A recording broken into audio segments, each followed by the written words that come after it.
Sanepane. Boleh nggak ini? Wong urip niki.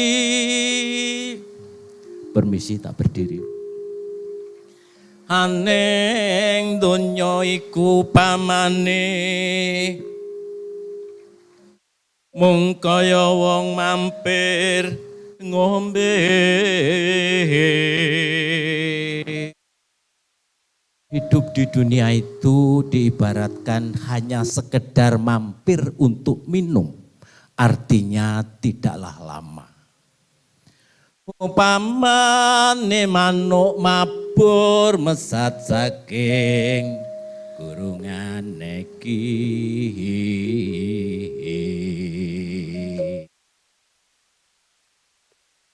Diibaratkan kita itu burung terbang lepas dari sangkar yang indah. Yang jadi pertanyaan kita, sangkar indah kita sebelum ada di dunia itu di mana? Pundi bencok benjang, ojo nganti keliru. Hinggap kita kelak jangan sampai keliru. Karena ulama mengajarkan kepada kita ada surga dan ada neraka. Upamane wong jan sinanjan, ora urung mesti bakal mulih. Mering alam kamu lahanyo. Inna lillahi wa inna ilaihi rajiun. Tepuk tangan untuk Mocapat. Saya itu sebenarnya separuh dosen, separuh dalang. Jadi lebih banyak kekayaan saya dari dalang rupanya daripada dosen ya. Jadi kalau saya harus duduk, rasa-rasanya lebih baik berdiri. Dan yang bahaya itu kalau dibatas-batasi itu ya. Kalau ulama itu kan tidak boleh dibatasi waktu ya. Ya, karena ini oleh Pak Joko dibatasi waktu. Oke, kita lanjutkan nanti diskusi saja. Pointernya ada pointernya?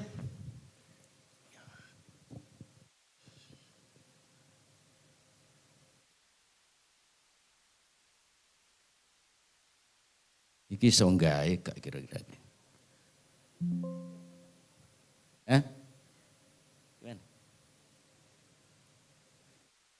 Oh, bisa. Bisa.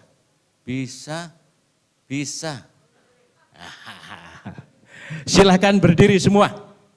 Ini kita 17 Agustus. Ya, Bung Karno mengatakan kepada bangsa ini untuk menggerakkan nuansa proklamasi pada Pak Muntahar. Bung Karno minta buatkan saya lagu. Dalam waktu sekejap Muntahar bisa menciptakan lagu itu. Mari sama-sama kita melafadzkan lagu apa ini? Hari Merdeka. 1, 2, 3. Tahun 45, itulah hari kemerdekaan kita. Hari merdeka, nusa dan bangsa. Hari lahirnya bangsa Indonesia. Merdeka. Sekali merdeka tetap merdeka, selama hayat masih di kandung badan. Kita tetap sedia mempertahankan Indonesia. Kita tetap sedia membela negara kita. Terima kasih, tepuk tangan untuk kita. Berikutnya kita bedean saja ya, silakan duduk kembali. Terima kasih. Kita bedean, tahu bedean ya? Ya. Judulnya Ayo Sinau MC Boso Jowo. Nah, saya kebetulan MC ya. Saya dalang, saya MC, saya vokalis grup band dosen Universitas Brawijaya. Ya. Saya juga ketua komunitas seni budaya Universitas Brawijaya. Saya punya ketoprak, ludruk, wayang orang, orkestra Brawijaya, simfoni untuk negeri, Reok Ponorogo 4 kali berturut-turut Piala Presiden kemarin ya. Nanti tanggal 17 mau pentas di Gerahadi, Surabaya. Ya. Ayo jadi sinau MC Basa Jawa. Kenapa? Karena tanpa MC acara itu tidak ada artinya. Jadilah orang nomor 1 di setiap acara. Jadilah dalang. Tahu dalang ya? Moga-moga banyak dari Jawa ini ya. Dalang ya, dalang bayang dulu ya. Dalang. Ya. Surep toto pitono anengke negari buntito kangkae kuati doso purwo. Eko sawijati nulih doso 10 purwitan. Senajan to kata titeng Jawa to kangkang songe akoso kapeting samudra mboten katina karing nuswantara. Saya dalang. Ya. Kita bisa membayangkan apabila pagelaran wayang tidak ada dalangnya jadi enggak? Jadilah Anda dalang. Tidak ada Anda maka semua acara akan sepi. Ya. Dan jadilah Anda orkestra. Konduktor dalam orkestra. Pernah tahu ya Purwacaraka? Teman saya ya. Yang pelatihnya orkestra Universitas Brawijaya. Tanpa konduktor dia nggak jalan. Ya. Oke, kalau kita berbicara budaya, kita itu esensinya berbicara tafsir. Ya. Berbicara tafsir.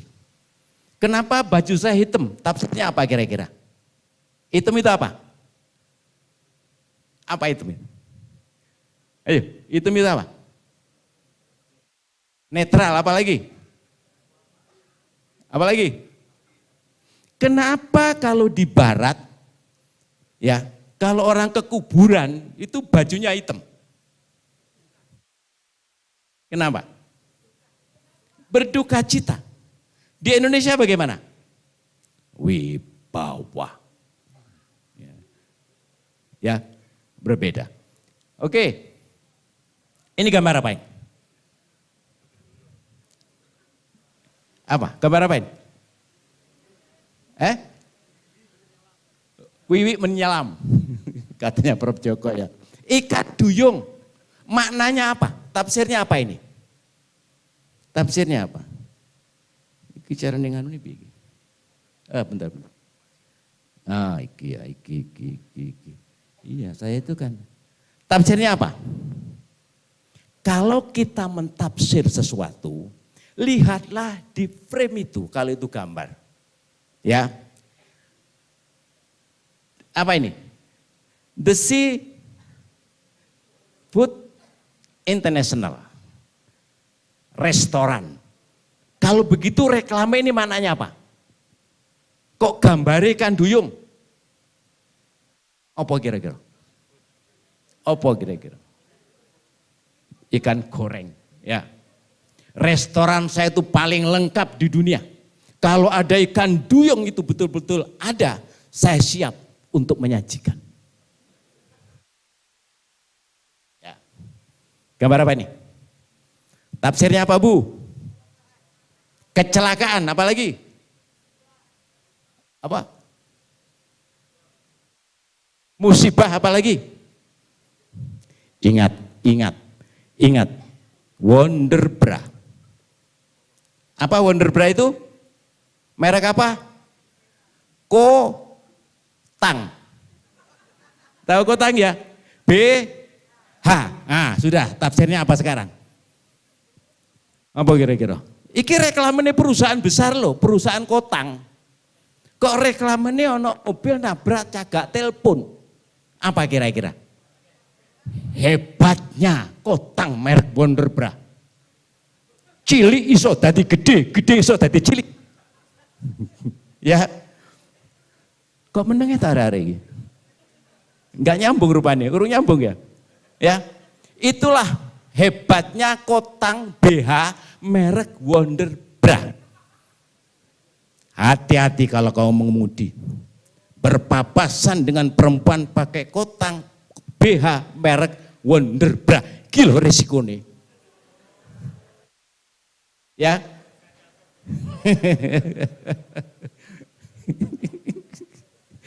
Kalau bojoku senennya aku lek gawe iki saja nih, tapi saya tahu bahwa ini adalah anak-anak muda yang bisa jadi jiwanya sama dengan saya. Ya. Budaya semacam itu. Ya, apa budaya itu?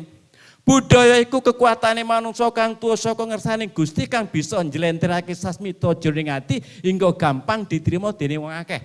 Kalau Jawa. Indonesia nih, budaya adalah potensi kekuatan manusia datang dari Tuhan yang berfungsi untuk menerjemahkan pemberitaan dalam hati sehingga dapat diterima oleh orang banyak dengan gampang. Sak semester dhewe iki. Ya. Gambar apa ini? Sapi, ya sapi, kebu, kerbau. Ingat, di sini ada Trihita Karana. 3 penyebab kemuliaan. Ini gambarnya apa ini? Gambar subak di Bali. Jadi kalau kita melihat gambar semacam itu, tafsirnya apa? Ada yang dari Hindu Bali. Ya, Trihita Karana. Ya, orang Bali khususnya Hindu yakin betul kemuliaan itu akan bisa dicapai apabila 3 itu betul-betul bisa serasi. Parahyangan pada Tuhan kita serasi.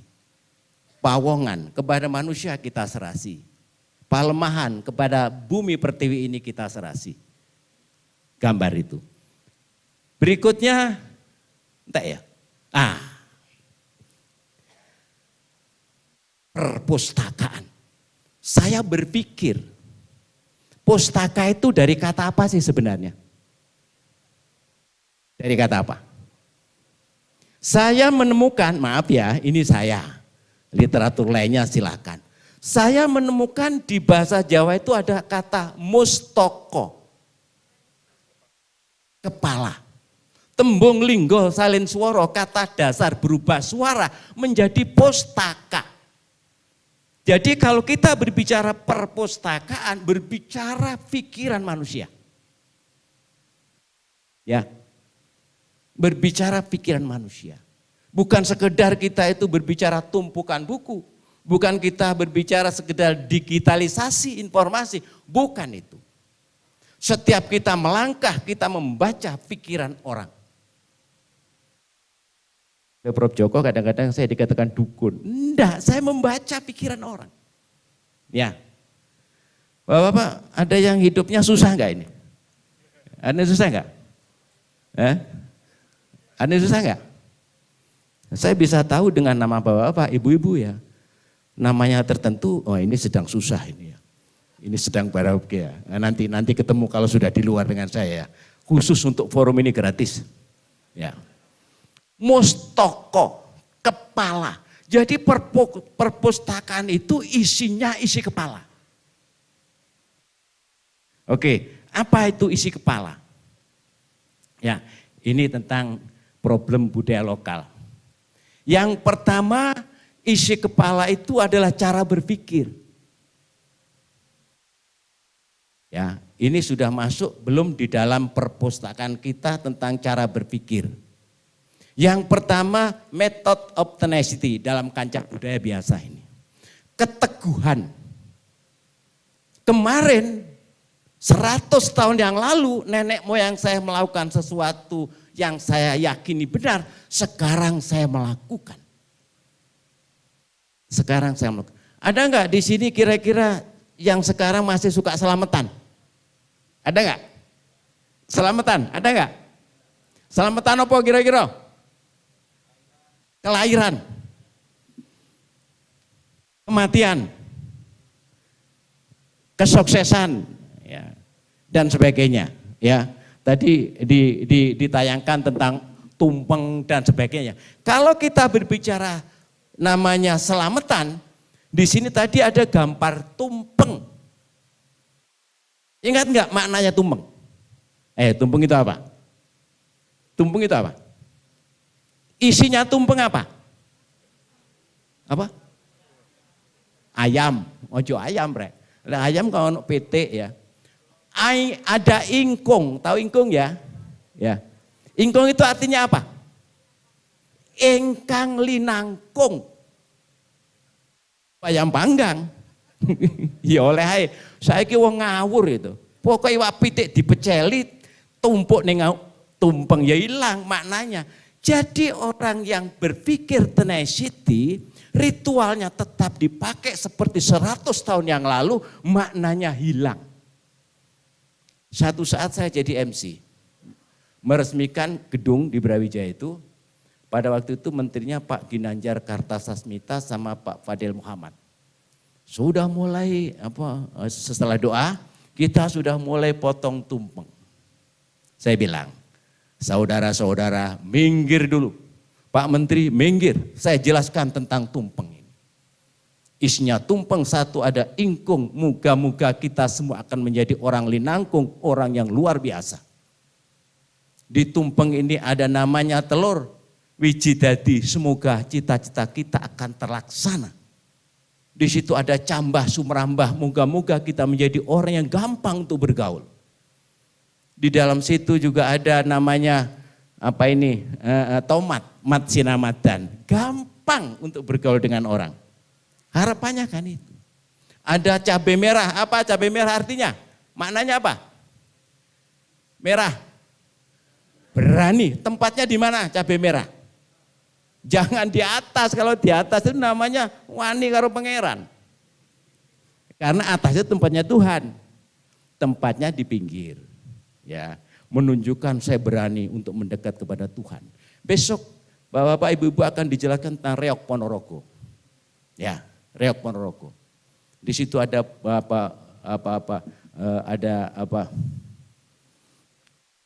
merak, ya, merak. Di bawah sendiri itu sebenarnya kalau melihat gunungan saya pertama tadi ya, di bawah sendiri itu ada banteng dan harimau, nafsu amarah dan lawamah. Di atasnya ada namanya kera, nafsu supiah. Di atasnya lagi ada namanya burung merak. Burung merak itu mutmainah. Perak itu tembung linggo salin suara, kata dasar berubah suara namanya perak. Ya, perak itu apa? Dekat dengan Tuhan. Ya. Ya, diwujudkan dalam bentuk burung merak. Perak. Nah, kebetulan saya punya reok ya. Yang kedua, method of authority.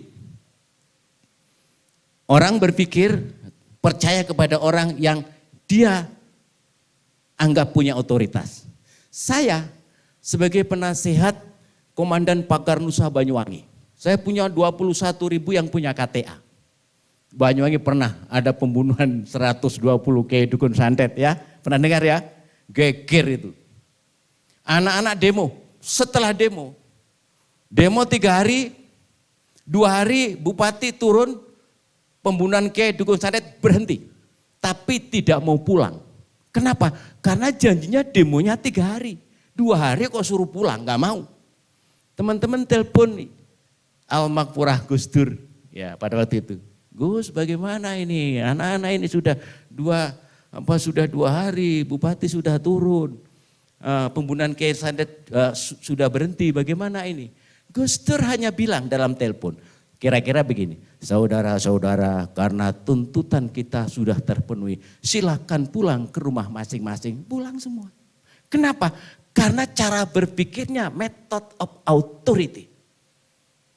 Kalau saya berbicara, saudara-saudara kita minggu depan akan collab, jangan percaya. Tapi kalau yang berbicara Ibu Sri Mulyani, silakan. Ya, karena dia punya otoritas untuk berbicara itu. Ya. Oke, berikutnya, belum. Berikutnya tentang intuisi, method of intuition. Intuisi itu suara hati. Ada loh orang berpikir suara hati, ada enggak kira-kira? Ya, ada enggak orang yang berpikir suara hati?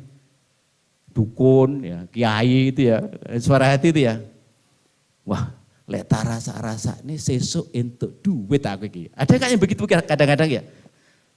Di tangan saya ini kok gak enak ya, gatel sekali yang kiri ini ya. Ini insya Allah besok atau lusa dapat uang. Ada nggak yang begitu? Pernah ada? Ada ya? Iya. Kalau tangan kanan, wah akan kehilangan uang. Kan begitu ya? Ya. Ada orang yang cara berpikirnya intuisi. Sering orang bertanya pada saya, Pak bagaimana Pak cara untuk menggunakan intuisi kita agar lantip kalau orang Jawa itu. Ya, termasuk tadi ada siapa? Bu siapa tadi bertanya, gimana Pak Rento cara? Gampang, latihlah Anda tidak pernah mencaci orang. Itu kuncinya.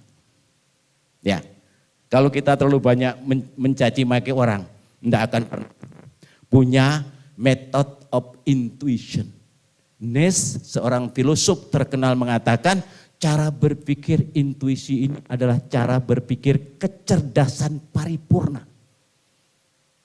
Saya tanya, yang jadi presiden ke depan siapa kira-kira? Intuisi sampean? Orang Jawa. Itu orang Yaman dia, orang Jawa. Ya, intuisi. Yang terakhir, scientific method. 1 tambah 1 berapa? Berapa? 2. Boleh enggak 3? Boleh enggak? Agama saya mengatakan perempuan 1 di kegelapan malam dengan laki-laki 1 yang ketiga adalah setan. Boleh enggak 1 tambah 1 3? Boleh. 4? Boleh. 5? Boleh. Tergantung setannya berapa. Loh kok guyu, iki tenan. Jadi orang kepustakaan itu dilatih intuisinya main, saintifiknya main. Ya, saya itu dosen yang paling tidak bisa diatur, katanya teman-teman Sak Brawijaya itu. Tetapi 22 saya dosen terfavorit. Bingung ngomong.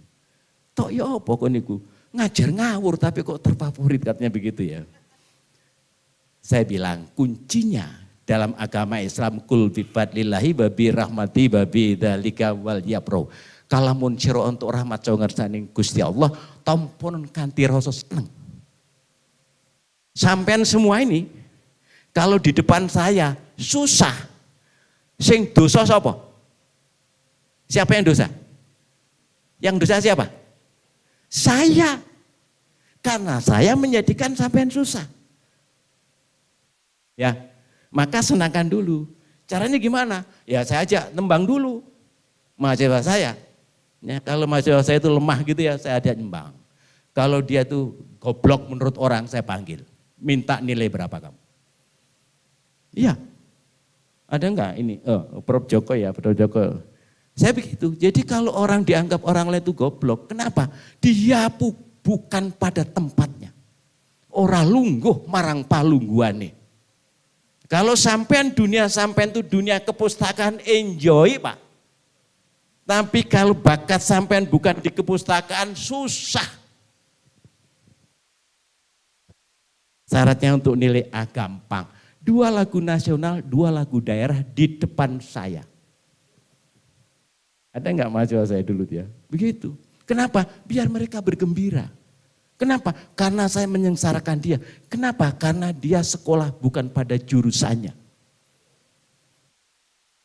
Ya jadi orang enek, wong goblok saja nih, wong salah lungguh. Ya, ini loh orang lungguh ini dia. Saya tanya sekarang kenapa di depan kosong? Kenapa? Karena yang banyak wong Jawa. Ya. Wong Jawa, lek wong Barat kira-kira depan dipenuhi dulu. Makanya saya maklum, kalau dulu saya berbicara begini ini di depan masih kosong, maju. Anda duduk di depan itu sama dengan berdoa. Kalau Anda duduk di belakang, padahal punya kesempatan di depan, berarti Anda berdoa menjadi orang nomor kesekian. Saya sampai hari ini tetap menjadi orang nomor 1. Saya Direktur Asosiasi Kontraktor Ketenaga Listrikan Indonesia Malang Raya, saya. Saya Direktur Elektronik Laboratori, saya. Saya Direktur MCI, saya. Saya Direktur RX School Entrepreneurship, saya. Saya Direktur Komunitas Seni Budaya Brawijaya, saya. Saya Direktur UBTV, saya. Kenapa? Karena sejak mahasiswa saya berebut untuk duduk yang paling depan. Kenapa? Itu doa saya. Gak usah tunggu gini, gak usah. Ya, oke. Berikutnya kita berbicara masyarakat, kita berbicara masalah budaya. Kita berbicara budaya, itu berbicara masalah cara berpikir, berbicara cara perilaku, dan berbicara tentang hasil karya manusia. Artinya apa? Kalau kita kepingin untuk mentafsirkan kebudayaan, maka hasil karya itu tarik ke belakang. Ini caranya nggawe piye ya, tadi itu kan dikatakan. Borobudur caranya nggawe piye ya. Borobudur sudah merupakan hasil karya. Yang kita pertanyakan dalam tafsir kebudayaan, bagaimana dulu caranya membuat? Gimana Prof caranya membuat ini ya? Borobudur. Ya. Jangan tiba-tiba kita berbicara, oh ini yang membantu namanya Jen Pri Prayangan ilu-ilu, panas pati tetean jeratong baru deung klek-klek, balung tanda wewe gombel. Jangan. Kita cari dulu. Setelah itu Borobudur dulu dibangun tuh idenya bagaimana? Ada yang ngerti Borobudur? Lapisan bawah namanya apa? Kamadhatu. Ya, tempat jin berkasaan, manusia-manusia rendah. Yang tengah Rupadatu, tempat manusia-manusia baik. Yang pucuk Arupadatu, tempat manusia-manusia yang sudah mendewata. Ya, menjadi dewa. Sama dengan tadi itu ya, sama dengan apa yang di Bali tadi. Oke, kalau kita berbicara budaya dalam tafsir kita, yang perlu untuk kita perhatikan satu, budaya itu sifatnya relatif. Ya, Jawa tidak sama dengan Madura. Jawa tidak sama dengan namanya Dayak. Ya, tidak sama. Kenapa? Ada konsep relativitas kebudayaan.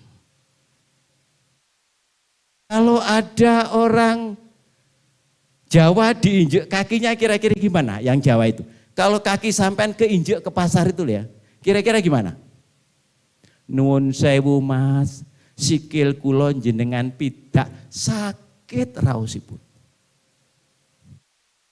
Kalau orang Minang gimana kira-kira? Diinjek kaki enggak apa-apa, tepuk dadanya, uang. Ya pengusaha, sakit ini enggak apa-apa, yang penting dapat uang. Kalau orang Madura bagaimana? Diinjek kakinya, dia enggak ngomong, dia enggak minta uang, langsung tempeleng kita, puak. Menang caca, kalau caca muntah oleh caca, bedeng cedak. Ang foto itu lang abdang petai mata. Ada dari Madura, Trolema. Orang Madura yang penting sikat dulu, urusan belakang. Kan begitu ya? Mana yang indah? Semua indah. Kenapa? Karena masing-masing punya karakternya sendiri-sendiri. Pada waktu orang Madura berbunuh-bunuhan perang dengan Dayak, saya terbang ke Palangkaraya, kepingin melihat orang perang, bunuh-membunuh. Saya turun dari Palangkaraya Ciliriwut, sampai di sana saya mau diajak melihat orang bunuh-membunuh. Antara orang Madura dengan orang Dayak. Saya enggak berani, ya, saya hanya berhenti di kota. Setelah itu saya pelajari, kenapa sih orang Madura dengan orang Dayak kok perang? Ya, setelah saya ditanya oleh Jakarta, saya bilang, jangan pernah bersusah dengan perangnya Madura dan Dayak. Loh, kok begitu Pak Harto? Iya, kebetulan Komandan Binomo teman saya yang di sana ya, di sana. Dia pulang, Pak Harto, tidak mungkin saya tembak. Karena sekian ribu berhadapan dengan sekian ribu, nggak mungkin saya tembak. Akhirnya dibiarkan dibunuh-membunuh. Saya ditanya oleh Jakarta, gimana Pak Haryanto menurut pendapat Pak Haryanto? Enggak apa-apa. Karena mereka berperang atas nama harga diri. Yang Madura punya carok, ini budaya carok, ya. Yang Dayak punya budaya mangayo, membunuh orang harga diri swargaloka. Mangayo motong leher orang juga swargaloka. Jadi perang-perang betul-betul nikmat antara Madura dengan Dayak dalam pemahaman saya. Kenapa yang mati semua masuk surga? Saya bilang, Pak ini paling-paling 5 tahun ke depan mereka sudah berangkulan lagi antara orang Madura dengan orang Dayak. Karena budayanya. Dan 20 tahun ke depan akan perang lagi terus yang semacam itu. Kan indah. Kok indah Pak Haryanto? Mereka dapat sparring partner. Wong Jawa meneng, wong Jawa ya. Wong Madura itu ya. Indah ya. Oke. Ya. Jadi kalau kita berbicara budaya, budaya relatif. Yang kedua budaya itu etnosentris. Memang orang Madura pasti akan mengatakan saya lebih hebat daripada orang Jawa. Orang Jawa akan mengatakan bahwa saya lebih hebat. Tulodolaku tomo tumrape wong tanah Jawi. Tanah Jawi yang hebat. Contohnya siapa? Wong Agung ngeksi Gondo Mataram Panembahan Senopati. Kan begitu? Ya. Oke. Yang berikutnya tafsir dan sensitivitas. Belajar budaya harus sensitif untuk mentafsir sesuatu. Tadi itu bagaimana caranya agar kita sensitif, jangan gampang menyalahkan fenomena yang ada di depan kita. Lupakan salah, iya, saya tahu itu salah. Tapi lihat bahwa bangkai sebusuk apapun pasti giginya putih. Seneng gak dengan gigi putih kita? Seneng. Tapi kan gak seneng dengan bangkai anjing, gak apa-apa. Dari bangkai anjing carilah giginya. Bahwa ada kebaikan di situ. Sekiranya Tuhan memberikan kebaikan lewat anjing itu dan anjing benci dan kita benci dengan anjing itu, maka kemuliaan tidak akan pernah kita dapatkan. Berikutnya apa ini? Berikutnya nilai budaya, tadi sudah dijelaskan, nilai budaya terbangun karena sistem interaksi. Ya, sistem interaksi. Iki orang jenenge aku gitu, jenenge. Kenapa kita pakai kerudung? Yang lainnya tidak. Kenapa? Karena perilaku orang itu tergantung ada maknanya apa enggak buat saya. Kalau ada maknanya pakai kerudung, pakailah dia kerudung. Kalau tidak pakailah dia kerudung. Kenapa? Karena makna itu ada pada perilaku. Dan perilaku itu dibangun karena kita berhubungan dengan orang lain. Orang lain sampai waktu aku ya. Orang lain. Kalau sampean sering berhubungan dengan dokter hewan, bisa jadi namanya anjing itu tidak seperti pandangan kita apabila kita ketemu dari hari ke hari ketemu dengan ustadz. Ya, karena kita berinteraksi dengan ustadz dari hari ke hari, maka bisa jadi anjing itu menjadi binatang yang najis, yang haram, yang macam-macam. Tapi kalau dengan dokter hewan bisa berbeda. Ya. Oh anjing itu begini Pak Arianto. Jadi kalau begitu sakitnya begini. Kalau anjing semacam itu mahal loh harganya ya, dan sebagainya. Maka berhati-hatilah bergaul dengan siapa kita karena makna itu dibangun interaksi kita dengan orang lain. Dan yang berikutnya makna itu pasti akan berubah sesuai dengan waktunya. Saya punya teman dan itu juga muridnya Prof Joko ya. Prof Joko ya, Triutami ya, Triutami. Ya. Dulu dia pakai kalau nyanyi di Roma sana, Romania ya, itu wah hebat rambutnya. Setelah sekian berikutnya ketemu dengan kita, pakai kerudung Rob ya, pakai kerudung pernah itu. Setelah itu sekarang sudah nggak pakai kerudung lagi ya, udah ditato lagi sekarang ya. Kenapa? Karena makna yang dia bangun itu dari waktu ke waktu berubah. Ya, makanya jangan gampang untuk menyalahkan orang, bisa jadi kalian akan menjadi orang itu. Orang Jawa mengatakan sopo geding bakal nyanding, siapa benci akan menjadi seperti orang itu. Ya. Berikutnya satu lagi tentang budaya universal.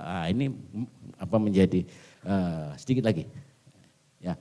Kalau kita berbicara budaya, maka minimal dalam konteks kebudayaan yang dipelajari 7 ini. Ya, 7 ini. Budaya universal itu barang siapa menguasai budaya akan terlepas dari tipu daya. Ya, kalau kita menguasai budaya kita akan bagaimana mengadaptasikan diri kita dengan budaya itu.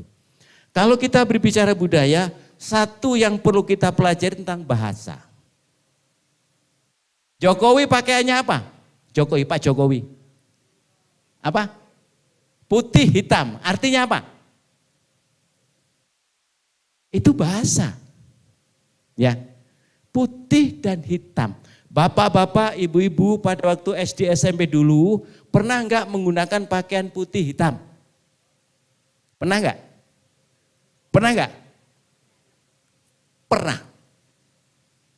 Kalau begitu apa hubungannya putih hitam yang dipakai Pak Jokowi sebagai presiden dengan kita sebagai rakyatnya? Apa kira-kira? Maknanya apa? Pak Jokowi dari waktu ke waktu pada waktu dia menggunakan hitam dan putih, dia ngomong terus sepanjang jalan, aku ini sama dengan kamu, aku ini sama dengan kamu. Seperti itu. Ya.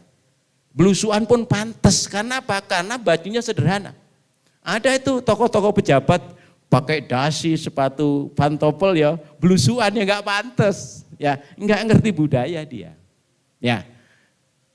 Nanti lihat di internet ya, di internet gambarnya Pak Jokowi mau salaman dengan Pak Anies Baswedan, cari di situ ada. Pak Anies Baswedan menggunakan batik parang barong, Pak Jokowi menggunakan batik gunungan. Hebat ini orang-orang ini. Parang barong itu apa? Pada waktu menghadap Pak Jokowi, Pak Anies, ya dalam hatinya dengan suaranya melalui gambar batik itu, aku adalah orang hebat. Tidak ada yang bisa mengalahkan saya. Ujungnya apa? Batik parang barong. Saya nggak tahu kalau batik-batik yang digunakan teman-teman ini ya ada maknanya apa enggak ya. Parang barong. Saya tidak tahu timnya Pak Jokowi kok bisa.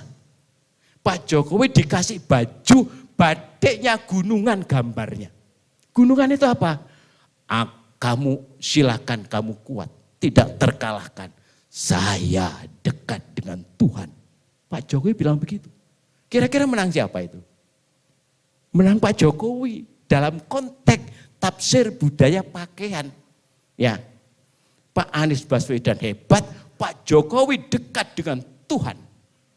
Lihat nanti di internet itu ada. Oke, ya ini kalau kita berbicara bahasa.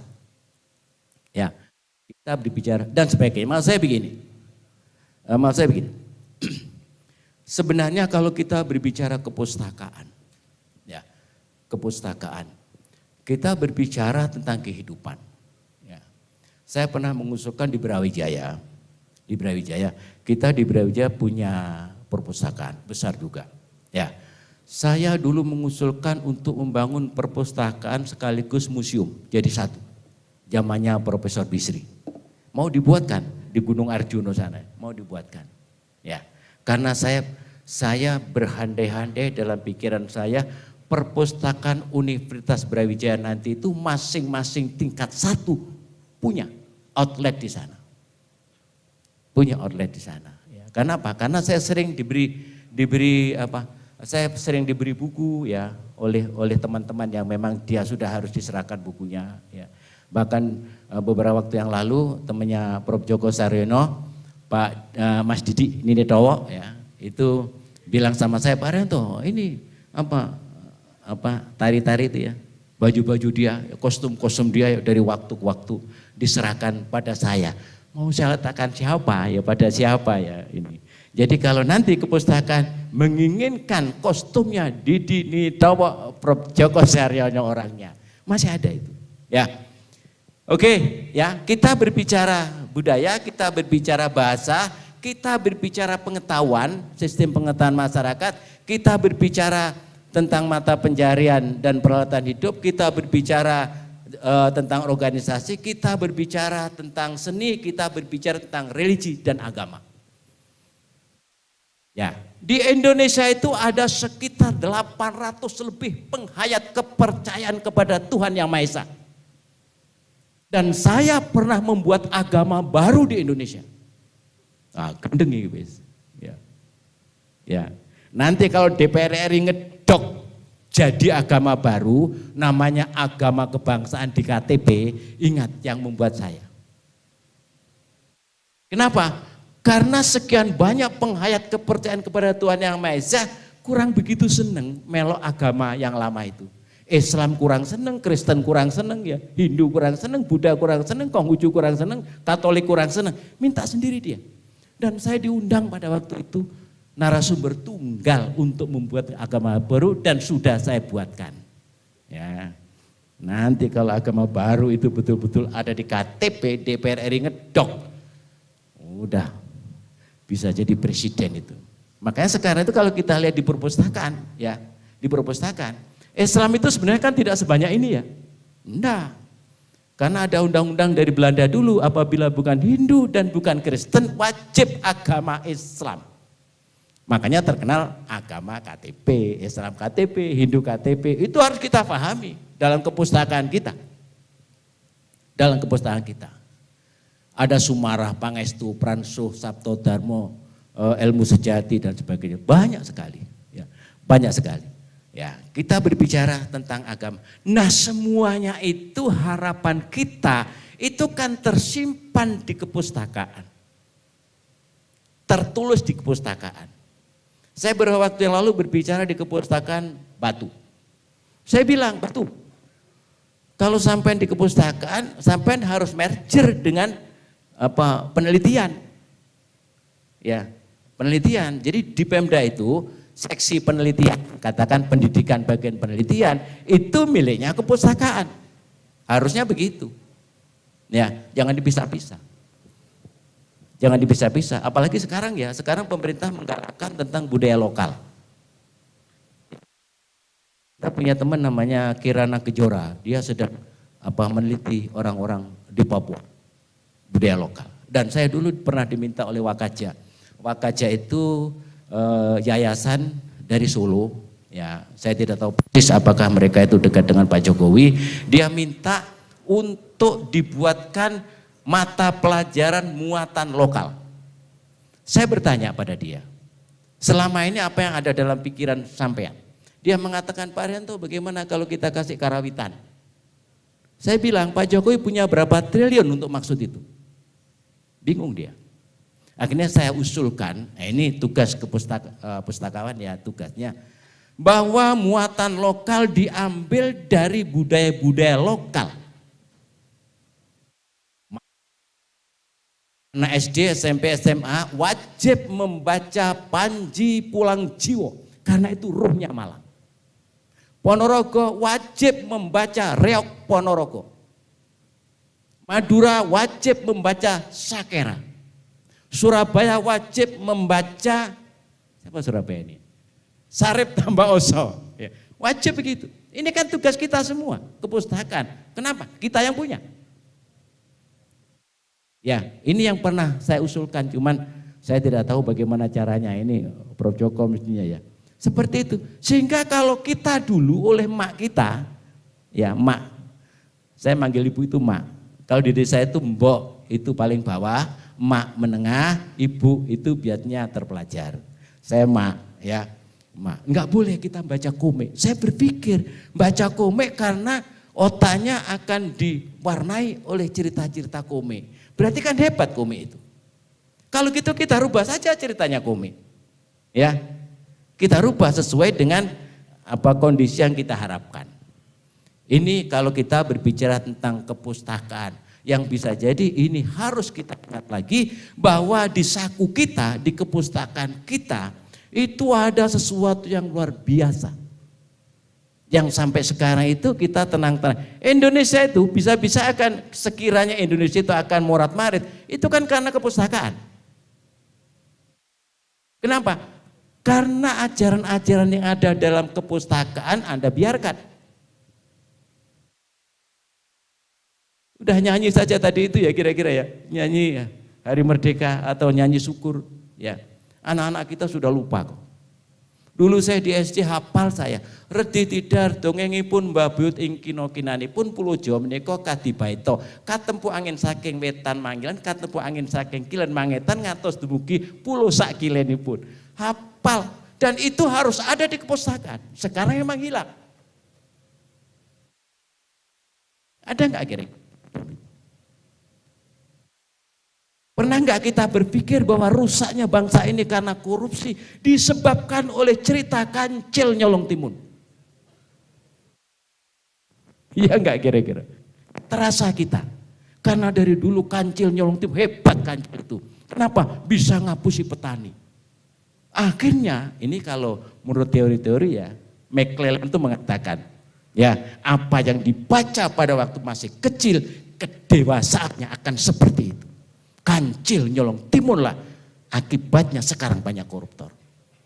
Dan itu tempatnya sekarang di SD mungkin nggak ada itu ya. Artinya di kepustakaan, kita bongkar lagi itu. Dan banyak sekali cerita-cerita itu.